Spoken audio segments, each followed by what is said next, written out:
हे पटेल साहेब हो जावा ना हो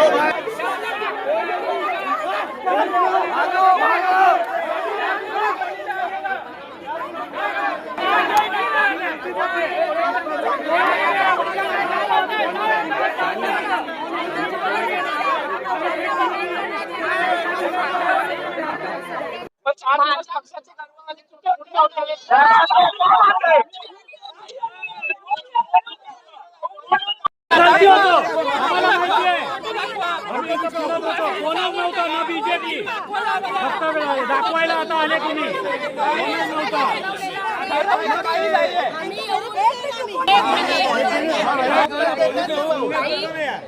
आता बघा, जर मी इथे आल्यानंतर तुम्ही मला बघितलं नाही, मी इथे व्हिडिओ शूट करत नाही आली, मी ढोल ताशा वाजवत नाही आली ताई, मी पूर्ण एरियामध्ये फिरत होती, असं कोणीच ताई मी आली होती.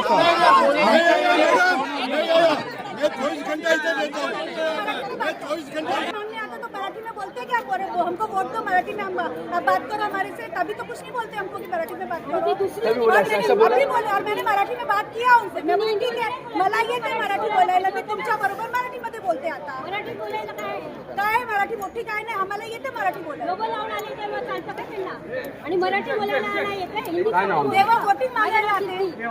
संजय माझं हेच सांगायचं मत आहे की एवढ्या दिवस आमच्या इथे काही पाण्याचा एवढा त्रास होतो, एवढं पाणी भरलं होतं, त्यातनं आमची मुलं लाईट नव्हतं, त्यातनं आमची मुलं त्या लाईट मुलांना पकडून आणलं, आणि आता हे लोक लोगो लावून येतात आणि आमचं शायनिंग दाखवतात. नगरसेवक अरे हो, पण 4 दिवस पाणी भरत.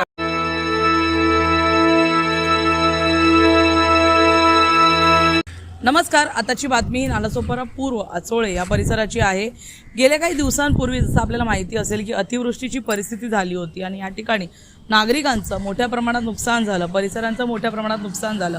आणि असंच होत असताना वसईच्या एका परिसरामध्ये भाजपचे काही लोक या ठिकाणी मदत वाटण्यासाठी जातात किंवा त्या ठिकाणी जेव्हा लोकांची माहिती घेण्यासाठी गेले तेव्हा नागरिकांनी अक्षरशः भाजपच्या नगरसेवकांना आणि त्यांच्या कार्यकर्त्यांना तिथून पाठी जायला सांगितलं, त्यांना बाहेर जायला सांगितलं आणि पळवून लावलं. हा व्हिडिओ प्रचंड व्हायरल झाला आणि ही बातमी ताजी असतानाच पुन्हा एकदा नालासोपारा पूर्वच्या आचोळे या परिसरामध्ये पुन्हा एक अशीच घटना घडली आहे. महिला नगरसेविका आणि भारतीय जनता पक्षाच्या महिला जिल्हा अध्यक्ष प्रज्ञा पाटील या आचोळे या परिसरामध्ये मदतीसाठी किंवा आपण म्हणू शकतो भूमिपूजनासाठी गेल्या होत्या, आणि असं असतानाच नागरिकांनी त्यांना थेट तिथून निघून जायला सांगितलं. त्याचं एक महत्त्वाचं कारण आहे, संपूर्ण घटनेमागचं कारण आम्ही तुम्हाला सांगतो.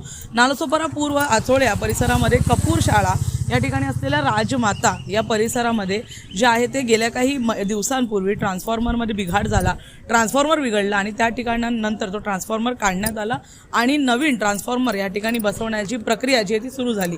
इथे राहणाऱ्या नागरिकांनी जी आहे ती सगळी प्रक्रिया केली, प्रयत्न केले, पत्रव्यवहार केले, महावितरणशी आपलं बोलणं केलं आणि ह्या ठिकाणी जे आहे ते विविध पक्षाचे, म्हणजे असं नाही की ते बहुजन विकास आघाडीचेच असतील किंवा शिवसेनेचे किंवा काँग्रेसचे, विविध पक्षाच्या काही लोकांनी त्यांना मदत करण्याचा प्रयत्न केला आणि मदतीमध्ये कुठेही त्यांनी आपल्या पक्षाची माहिती नाही सांगितली किंवा आपल्या पक्षाचा प्रचार नाही केला. परंतु जेव्हा नवीन ट्रान्सफॉर्मर आला तेव्हा रात्रीच्या वेळेस प्रज्ञा पाटील या काही कार्यकर्त्यांना घेऊन या ठिकाणी भूमिपूजन करण्यासाठी जातात, या नारळ फोडण्यासाठी जातात आणि नागरिकांना ह्याचाच राग येतो. गेल्या काही महिन्यांपासूनच महासभेमध्ये देखील हा मुद्दा उठला होता की कमळचं चिन्ह लावून तुम्ही महासभेमध्ये येऊ शकत नाही. महासभा ही सगळ्यांसाठी आहे, नगरसेवक हे जनतेचे प्रतिनिधी आहेत, कोणत्या पक्षाचे प्रतिनिधी नाही आहेत. परंतु कुठेतरी असाच पुन्हा एकदा प्रकार घडून आला.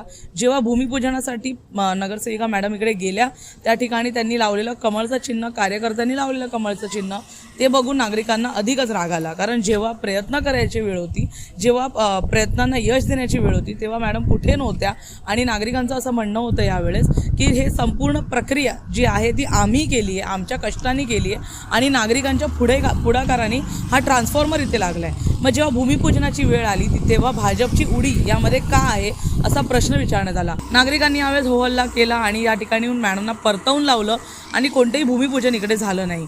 आणि आपण पाहू शकता की नागरिक देखील आता कशा प्रकारे जागरूक झालेले आहेत. जे त्यांचं हक्काचं आहे, जे चुकीचं आहे ते बोलण्यासाठी आता नागरिक देखील समोर येऊ लागले. या ठिकाणी महिलांनी देखील सांगितलं कशाप्रकारे आमच्या लोकांनी म्हणजे इथे नागरिकांनी स्वतः रस्त्यावर उतरून कामं केली आणि श्रेय घेण्यासाठी थेट भाजपाच्या नगरसेविका इथे आल्या. त्याचबरोबर जेव्हा मॅडमचं असं देखील म्हणणं होतं की त्या पाणी भरलं तेव्हा यासाठी उपस्थित नव्हत्या, कारण ते परिसरांमध्ये फिरत होत्या, फिरतीवर होत्या. परंतु इकडच्या नागरिकांचं असं म्हणणं आहे की मॅडम आम्हाला कुठेच दिसल्या नाही, म्हणजे आमच्या परिसरात त्या आल्याच नाही, आमच्या परिसरामध्ये त्यांची एकही फेरी झाली नाही. परंतु मॅडमचं असं म्हणणं आहे की जर त्या कार्यालयात नव्हत्या, जर त्या घरी उपस्थित नव्हत्या, तर त्या नक्कीच बाहेर जे आहेत ते फिरतीवर होत्या आणि सगळ्या गोष्टींची माहिती घेत होत्या की पाणी कशा प्रकारे भरलं आणि पाणी कुठे कुठे भरलं आणि कसा पाण्याचा लवकरात लवकर निचरा होईल. परंतु नागरिकांनी त्यांच्या ह्या गोष्टीचं देखील खंडन केलं आणि या संपूर्ण मुद्द्यामध्ये पुन्हा एकदा एकाच आठवड्यात दुसऱ्यांदा भाजपाच्या नगरसेविका आणि कार्यकर्त्यांना अक्षरशः नागरिकांनी पळवून लावलंय. म्हणजे वसई विरारमध्ये कुठेतरी बिघडती परिस्थिती, त्याचबरोबर विरोधकांची ठाम भूमिका, महानगरपालिकामध्ये असलेली विरोधी भूमिका जी आहे ती भाजपच्या विरोधी पक्षाची, असं असताना देखील सत्ताधाऱ्यांना पळवून लावायच्या ऐवजी जे आहे ते नागरिकांकडून भाजपच्याच कार्यकर्ता अधिकाऱ्यांना नगरसेवकांना पळवून लावलं जात आहे. त्यामुळे पाहण्यासारखं असेल आता जागरूक झालेले नागरिक हे कुठे जाऊन थांबतात. धन्यवाद.